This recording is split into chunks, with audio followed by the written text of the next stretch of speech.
que ha visto que le ha dicho el ángel, 70 semanas están determinadas sobre tu pueblo y sobre tu santa ciudad para terminar la prevaricación y poner fin al pecado y expiar la iniquidad, para traer la justicia perdurable y sellar la visión y la profecía y ungir al santo de los santos.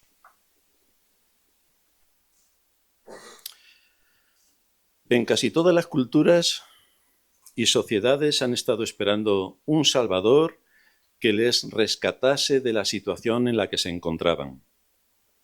Esto es tan recurrente que incluso hoy, con las naciones que cada uno de nosotros representa, porque venimos de los 4 puntos cardinales, nos gustaría tener un dirigente que tuviera al menos sentido común, que buscase el bien y la prosperidad de sus ciudadanos, que actuase con justicia y que liderase una firme actuación contra el delito.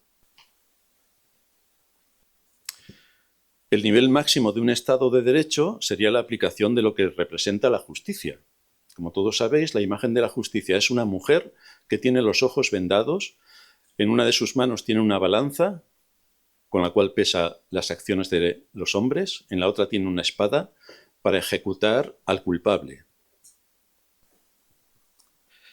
Pesa los hechos y aplica el castigo independientemente de quién sea el infractor. Esto es así porque, supuestamente, todos somos iguales ante la ley y todos debemos someternos al imperio de la ley. Pero quien piense que vive en un país así, o que esto es lo normal que se puede lograr en cualquier país, es que está soñando. Literalmente está soñando. Al igual que nosotros, en Israel también estuvieron esperando un Mesías, un Salvador. Pasaron por diversas etapas de esclavitud, una de ellas es la que se relata en nuestro texto, en los tiempos de Daniel, pero los judíos de la época del Señor eran tan fanáticos, sectarios y nacionalistas, un mal desde luego que se ha extendido por todo el mundo, que le argumentaron al Señor diciéndole, un texto de Juan 8:33, linaje de Abraham somos y jamás hemos sido esclavos de nadie. Así que, como ocurre con todo movimiento ideológico que está unido al sectarismo y al fanatismo, nunca se quieren dar cuenta de la realidad, porque la realidad debe ser la que ellos se inventan y no les puedes llevar la contraria. Es lo que ellos dicen, esto es exactamente lo que es y ahí se acabó el cuento.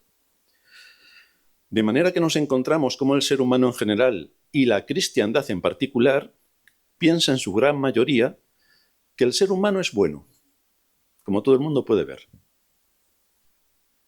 Que todos somos hijos de Dios y que Cristo murió por todos y cada uno de los seres humanos que vienen a este mundo.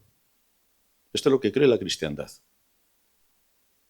Así que el engaño persiste y la gente ama más las tinieblas que la luz e insisten en su posición ideológica y desechan la lógica. Como buenos nacionalistas, los israelitas no podían tolerar que el imperio romano les dominara. Esperaban el cumplimiento de las profecías donde se les hablaba del Mesías, de lo que aquí va a empezar a hablar Daniel, el ungido, que vendría para liberarles del yugo, un yugo que ellos interpretaron que tenía que ver con el imperio romano que los tenía sometido, tanto a ellos como a casi toda Europa y todo el norte de África. Así esperaban que su libertador llegara en un caballo blanco, con miles de soldados, de artillería, de infantería, con un colosal despliegue de armamento para acabar con el imperio. Y a la vez, ellos también se tendrían que convertir en aquellos que dominarían el mundo, porque para eso los escogió Dios, para dominar y someter a todas las naciones bajo ellos, el imperio judío. En eso estaban pensando. Como ellos mismos se fabricaron la película, cuando llegó el Señor no lo conocieron, no lo reconocieron. Pasó inadvertido para ellos. Pasó inadvertido para sus ideales de dominio, que son los mismos ideales que ahora, en nuestros días, quieren imponer al resto del mundo por la fuerza. Los evangélicos todavía no se han enterado de este pensamiento fanático, pero esperamos que si estudian un poquito las Escrituras, solamente un poquito, se puedan dar cuenta de la situación real y se alejen de servir a Satanás, que es exactamente lo que están haciendo con esta ideología pro-israelí. La Escritura anunciaba este ungido, pero con un matiz bastante diferente de lo que los judíos tenían en su mente. Y es que este Mesías vendría para destruir por la muerte a quien tenía el imperio de la muerte, es decir, al diablo, no al imperio romano, al diablo. Este imperio es a quien venía a destruir. Ahora bien, ¿cuál era la característica de este Mesías y qué obra iba a llevar a cabo para efectuar esta gran revolución en contra del que tenía el imperio de la muerte? El apóstol Pedro nos dice en su primera carta que los profetas anunciaron de antemano los sufrimientos de Cristo y las glorias que vendrían tras ellos. Así que el Mesías llegaría para hacer exactamente lo que estaba previsto que hiciera, y que Daniel nos revela aquí casi 600 años antes de que ocurriera. ¿Cuál era el propósito entonces de la venida de este Mesías? ¿A qué se estaba refiriendo la Escritura? Todos los profetas que habían hablado anteriormente, Isaías, Jeremías, ¿a quién se estaban refiriendo? 70 semanas están determinadas sobre tu pueblo y sobre tu santa ciudad para terminar la prevaricación y poner fin al pecado y expiar la iniquidad, para traer la justicia perdurable y sellar la visión y la profecía y ungir al santo de los santos. Así que hoy vamos a analizar lo que aquí se nos indica respecto al propósito por el que Dios se encarnó. ¿Por qué se encarnó Dios? ¿Por qué? ¿Para qué? Pues según nos dice nuestro texto, nuestro versículo, hay 3 aspectos que debemos considerar, porque es para lo que vino. El primero, terminar con la prevaricación. El segundo, poner fin al pecado. Y el tercero, expiar la iniquidad. Para esto vino. Así que vamos a ver entonces, en primer lugar, terminar con la prevaricación.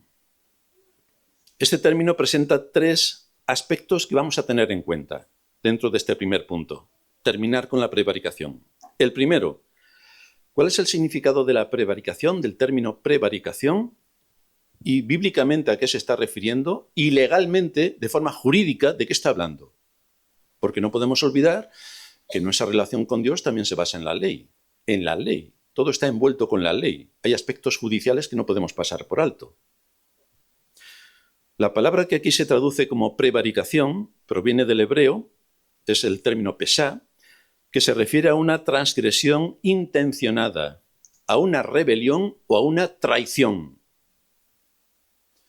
En términos generales implica una violación deliberada de la ley, pero en el contexto de Israel supone una transgresión que habían cometido contra la ley de Dios, que es la que rige a todo hombre en general. Nadie está exento de cumplir la ley de Dios, los 10 mandamientos, pero especialmente el pueblo de Israel, porque lo tenía por escrito. Sabían perfectamente lo que decían los 10 mandamientos. Dios se lo había dado en tablas, por escrito, para que a nadie se le olvidase. Si lo analizamos en términos jurídicos de nuestros días, prevaricación como tal es un delito por el cual un funcionario público actúa en contra de la ley de manera consciente y deliberada, es decir, a propósito. Pero aplicando este término al concepto que nos muestra aquí Daniel, lo que se nos está diciendo es que Israel fue infiel al pacto que tenía con Dios y violó repetidamente la ley de Dios. Y esto, en segundo lugar, tiene implicaciones legales. Dios es el juez supremo, así aparece en las Escrituras. Dios es el juez supremo y su ley es absoluta. Por lo tanto, estamos dentro de un marco legal. Aquí la prevaricación equivale a un ultraje legal contra Dios, lo cual es un delito de alta traición. Es un delito de alta traición. El pecado es un delito de alta traición. El castigo por esta transgresión, por alta traición, es la pena de muerte. Por eso dice Pablo en Romanos 3:23 que la paga del pecado es la muerte. Para que se haga justicia, es necesario que la prevaricación sea castigada, de acuerdo a los parámetros que indica la ley. Y los parámetros que indica la ley es la muerte, la ejecución. Pero en nuestro texto se abre una ventana de esperanza por la que Dios anuncia que llegará un tiempo en que esta rebelión, esta alta traición, será satisfecha legalmente. Y que esto ocurriría a través del Mesías, que es el único que podría terminar con la prevaricación. Pero la pregunta que nos tenemos que hacer es, en tercer lugar, ¿cómo se termina con la prevaricación legalmente? Porque aquí estamos nuevamente ante un aspecto legal. ¿Cómo se acaba con la prevaricación legalmente? Así, aquí encontramos otros 3 puntos. Porque esto se consigue, en primer lugar, con la satisfacción de la justicia divina. Es decir, la ley debe quedar satisfecha. La ley de Dios no puede ser ignorada. Ningún ser humano la va a ignorar. En el día del juicio todos vamos a pasar por delante de la ley. Debe cumplirse completamente para que se haga justicia. Por esa razón, Dios llevó a cabo el acontecimiento más impactante de toda la historia de la humanidad a través de la persona de Cristo, ya que al tomar sobre sí el pecado de su pueblo, es Cristo quien satisface la demanda legal de Dios, porque es Él quien asume la pena impuesta a los pecadores entendidos como aquellos que antes de la fundación del mundo, Dios llamó a la salvación y se los entregó a Cristo. No de todos los seres humanos que aparecen por el mundo, sino solamente aquellos que Dios Padre le dio a Dios Hijo. Solo aquellos. Por estos vino Cristo a morir. Esto es la sustitución penal. Así lo explica Isaías 53, 5, cuando dice, mas Él herido fue por nuestras rebeliones. Rebeliones. Nosotros que nos habíamos rebelado contra Dios. Alta traición. Pena de muerte. Mas Él herido fue por nuestras rebeliones. Molido por nuestros pecados. De manera que fue Cristo quien pagó en la cruz por un acto de rebelión que nosotros habíamos cometido. En segundo lugar, vemos cómo hay una expiación legal. La prevaricación se satisface legalmente cuando Cristo en la cruz paga precisamente por los pecados de su pueblo. Hebreos 9:26 nos dice que se presentó una vez para siempre por el sacrificio de sí mismo para quitar de en medio el pecado, con lo cual lo anuló, porque estableció la base legal para que esto ocurriera. En tercer lugar, aparece también la imputación de la justicia de Cristo, porque según 2 Corintios 5:21, Cristo no solamente pagó con su muerte el pecado, sino que a la vez imputó su justicia a los creyentes, cumpliendo así la exigencia legal que Dios había establecido en su ley. Dice 2 Corintios 5:21.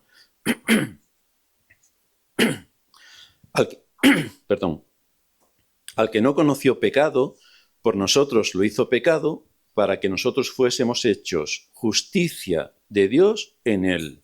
Nuevamente estamos ante un parámetro, ante un entorno legal. Esto significa que la prevaricación no solamente es castigada en Cristo, sino que además el pecador es declarado justo delante de Dios por la obra de Cristo. Esto es todo lo que implica.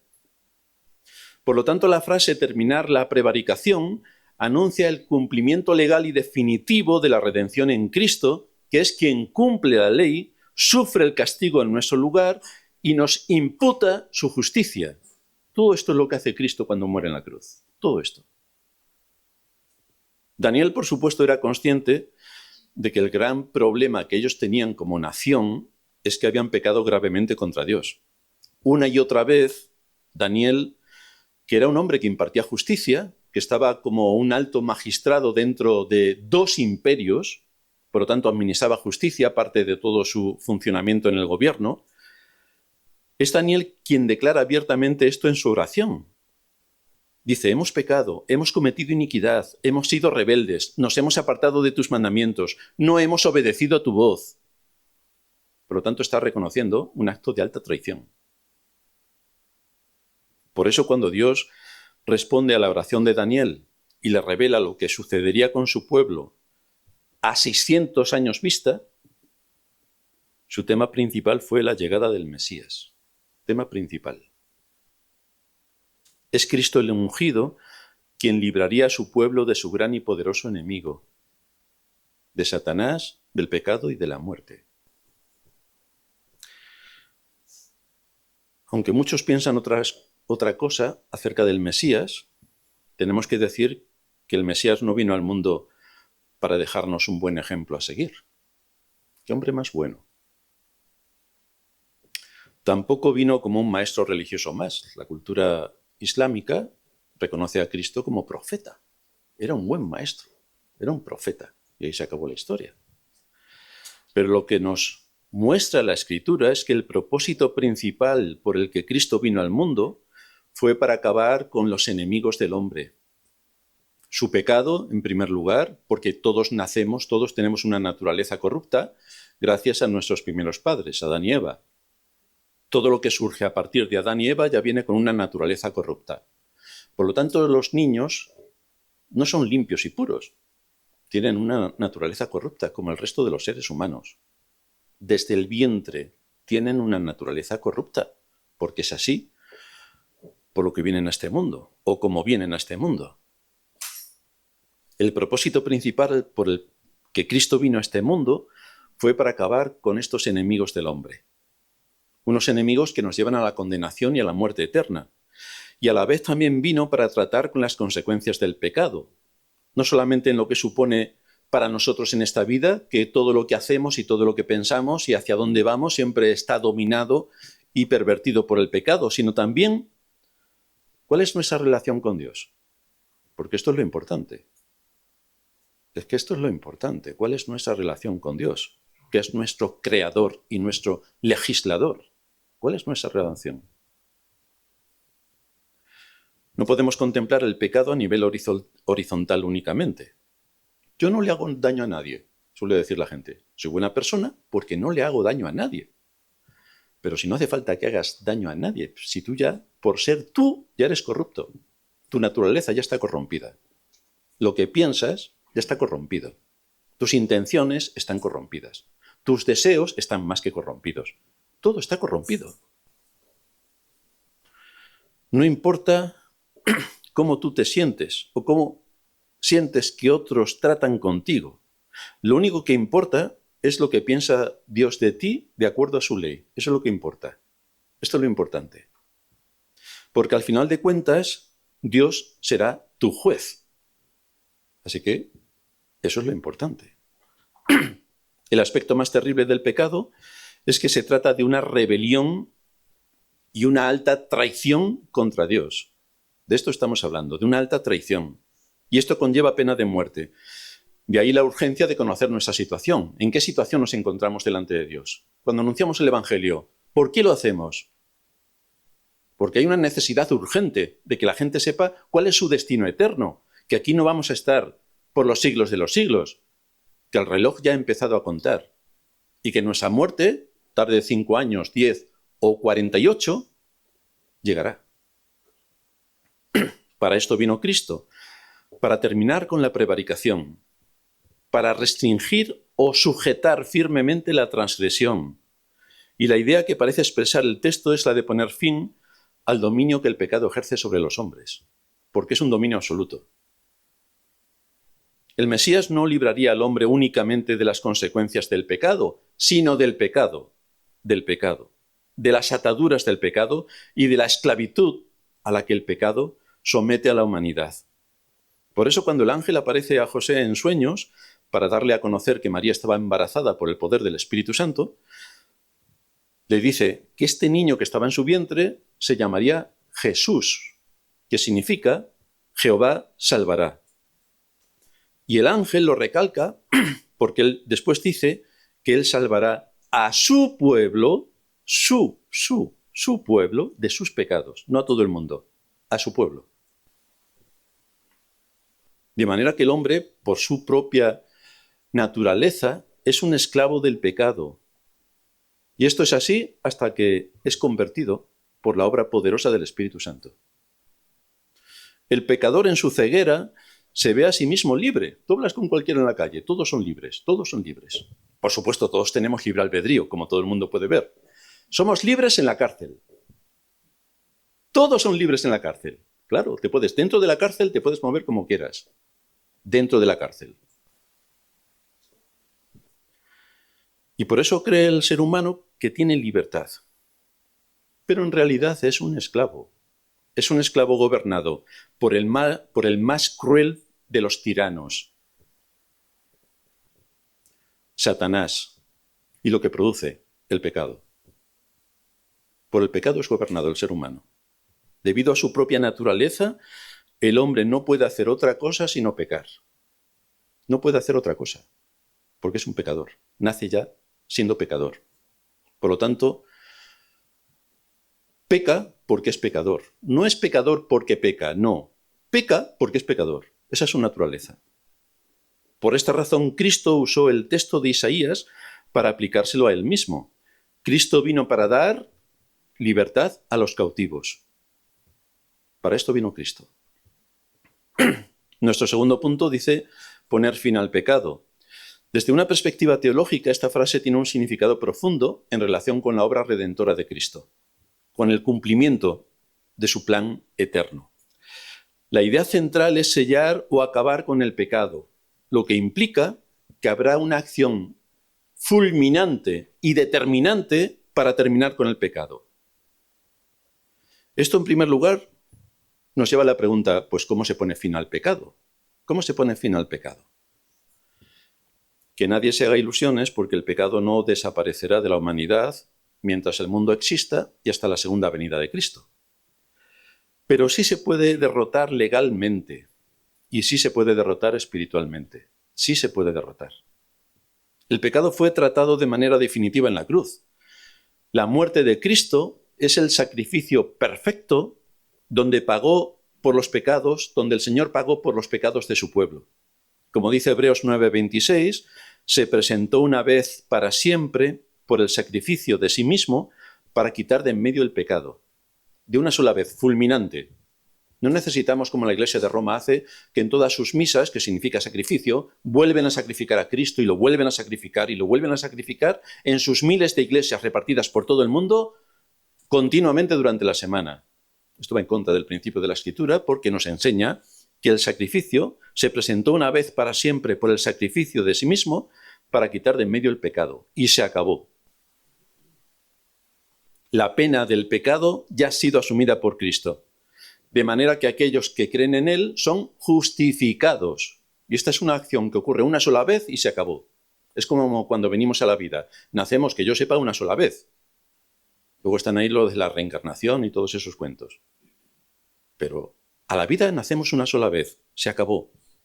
Y de la misma manera, aquellos que creen en Cristo son justificados y perdonados delante del trono de Dios.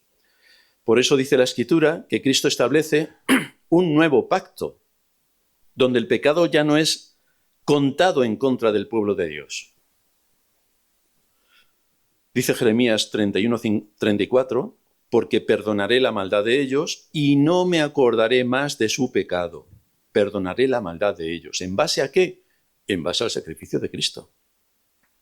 Es una forma metafórica de señalar el perdón absoluto de Dios, donde los pecados quedan fuera de su vista. Por lo tanto, el pecador es perdonado en Cristo. Esta idea es similar a la que expresa el rey Ezequías en Isaías 38:17. Él dice, porque echaste tras tus espaldas todos mis pecados. Los quitó de su vista, los puso detrás. Ya no mira los pecados, sigue mirando hacia adelante. Y David dice en el Salmo 103, versículo 12, como está lejos el oriente del occidente, hizo alejar nuestras rebeliones. Acabó con ellas. Y Miqueas, en el capítulo 7, versículo 19, todavía es más gráfico, y dice que sepultará nuestras iniquidades y echará en lo profundo del mar todos nuestros pecados. Se acabaron para siempre. Así que la obra del Mesías traería como consecuencia el perdón absoluto de los pecados por parte de Dios. Cristo cumpliría con todas las demandas que la ley exigía, y eran la muerte del culpable, nosotros. Y lo que Cristo hizo fue morir por nosotros.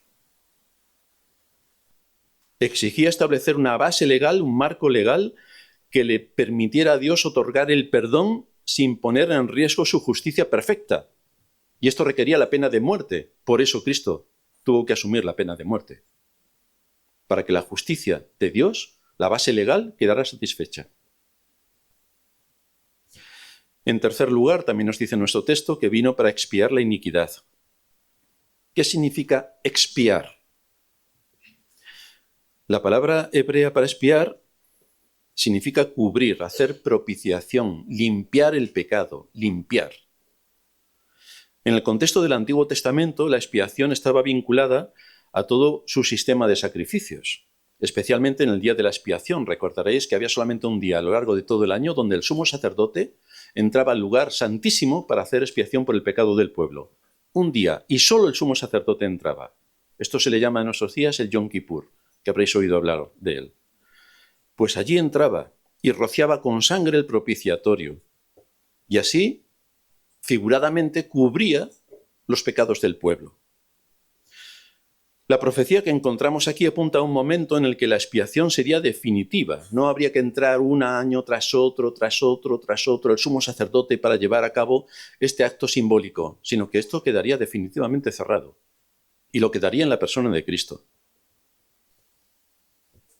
Por lo cual, la expiación sería llevada a cabo por el Mesías, quien de forma voluntaria asumiría el lugar del pecador y recibiría sobre sí el castigo que el hombre merece por sus pecados. El hombre, todos aquellos que fueron llamados por Dios a la salvación, por ellos. Este es el gran mensaje que ilustran los sacrificios del Antiguo Testamento. El pecado debe ser expiado. Se afirma con rigor que sin derramamiento de sangre no hay remisión de pecados. Alguien tiene que pagar la culpa o, de lo contrario, la justicia divina no quedará satisfecha y seguirá con sus demandas de ejecución del juicio. Para esto vino el Mesías, para tomar sobre sí la culpa del pecador y pagar su culpa en su lugar. Es a esto a lo que se refiere Isaías en el capítulo 53, cuando dice en el versículo 5 que sería herido por nuestras rebeliones, molido por nuestros pecados, el castigo de nuestra paz sobre él, y por su llaga fuimos nosotros curados. Y añade, todos nosotros nos descarriamos como ovejas, todos. Cada cual se apartó por su camino. Y ahora viene el punto crítico. Mas Jehová cargó en él el pecado de todos nosotros. La expiación. La expiación. Cristo sustituyó al pecador y recibió las consecuencias de nuestro pecado. Sufrió la muerte. Pero a la vez, cuando resucitó venciendo al pecado, a la muerte y a Satanás, nos imputó su justicia. Es por eso que Pablo dice en Romanos 3:24 que los creyentes somos justificados gratuitamente por su gracia, mediante la redención que es en Cristo Jesús, a quien Dios puso como propiciación. Dios puso como una tabla en la cual la ley y la ira de Dios ya no entraban. Estábamos protegidos. Él recibió sobre sí el castigo que nosotros merecíamos por nuestros pecados. Y lo hizo voluntariamente, por amor a nosotros, voluntariamente. De este modo la justicia divina quedó satisfecha porque la sentencia que dictaba la muerte del pecador fue cumplida y aplicada en el tribunal divino. La ley ha quedado satisfecha. Ya no hay demanda ninguna sobre el pecador. Lo que nos muestra la Escritura es que el hombre es un esclavo que necesita ser liberado, que el hombre es un pecador porque ha atentado contra la ley de Dios y necesita ser perdonado y reconciliado, pero ninguna de estas cosas podía ser posible a menos que su pecado fuera expiado. Y esto fue precisamente lo que vino a hacer el Mesías, darle libertad a los cautivos, establecer la base legal para la reconciliación con Dios, asumir los cargos severos, asumir sobre sí mismo los cargos severos que la ley imponía al culpable, de manera que la salvación hizo necesaria la muerte del Hijo de Dios. Él fue a la cruz siendo inocente para que pecadores culpables pudiésemos ser absueltos. Esto es lo que hizo Cristo en la cruz. El justo murió por los injustos para llevarnos a Dios, dice el apóstol Pedro. ¿Y a qué conclusión nos lleva nuestro texto. Es imposible para nosotros cuantificar el coste que supuso para Cristo nuestra salvación. Es imposible cuantificarlo. El asunto es que el Dios eterno ante quien los ángeles cubren sus rostros se hizo hombre. Se hizo hombre. El Dios que estaba en las alturas, en la majestad, en la gloria infinita, se hizo hombre. Y siendo hombre, tuvo que asumir el desprecio y el rechazo de sus criaturas. Que nosotros podemos saber, si tenemos algún conflicto con alguien, el desprecio y el rechazo que nos aportan, que nos proporcionan. La inquina que tienen cuando hacemos algo que a alguien no le gusta. Pues él tuvo que soportar el desprecio y el rechazo de sus criaturas. Tuvo que soportar el odio y la malicia de aquellos judíos fanáticos que, sabiendo que había sido dado a luz sin estar casada María con José, le decían: eres un hijo de... Eso también lo tuvo que soportar. Soportó que le injuriasen, que le juzgasen injustamente, que se burlaran de él, que le escupieran, que le golpearan con saña y que le clavaran en la cruz. Todo eso soportó. Pero había un propósito superior. Dice el libro de Hechos, el capítulo 2, versículo 23, que a este, entregado por el determinado consejo y anticipado conocimiento de Dios, prendisteis y matasteis por manos de inicuos, crucificándole, al cual Dios levantó, sueltos los dolores de la muerte, por cuanto era imposible que fuera retenido por ella. De manera que para librarnos de la condenación a la que nos lleva a ser descendientes de Adán, y a esto se le añaden nuestros propios hechos, Dios estuvo dispuesto al más grande de los sacrificios, entregar a su Hijo a la muerte para que se satisfaciera la justicia divina y nosotros, que éramos los culpables, recibir el perdón. No solamente el perdón, sino también la justificación y entrar en el reino de los cielos, que Dios nos adopta como hijos. Esto nos debe llevar a reflexionar sobre cuán profundo es el amor de Dios para con nosotros. Cuán profundo. Muchas veces y por diversas razones, los creyentes dejan de percibir el amor de Dios, sobre todo cuando descansan en sentimientos subjetivos del corazón. Yo no siento que Dios me ama, porque todo me va mal.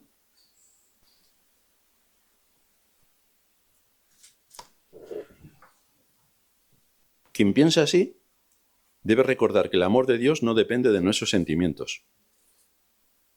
Dios no me ama dependiendo de mis sentimientos. Depende de un hecho objetivo.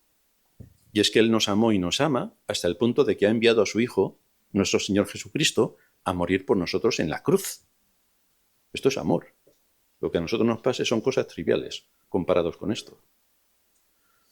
Es con esta convicción que Pablo escribió las palabras extraordinarias que leemos en Romanos 8:31. Es un pasaje, más que vencedores, brutal. Lo que sí aprendemos de esta profecía es que no existe otro medio de salvación fuera de Cristo. No existe otro medio de salvación fuera de Cristo. Solo Él podía llevar a cabo la salvación del pecador y solo Él podía reconciliar al hombre con Dios, tomando su lugar en la cruz. Solo Él podía hacerlo. Por eso Él mismo dijo: yo soy el camino y la verdad y la vida. Nadie viene al Padre si no es por mí. Nadie, nadie. Y predicando ante el concilio, el apóstol Pedro expresó aquellas memorables palabras que Lucas recoge.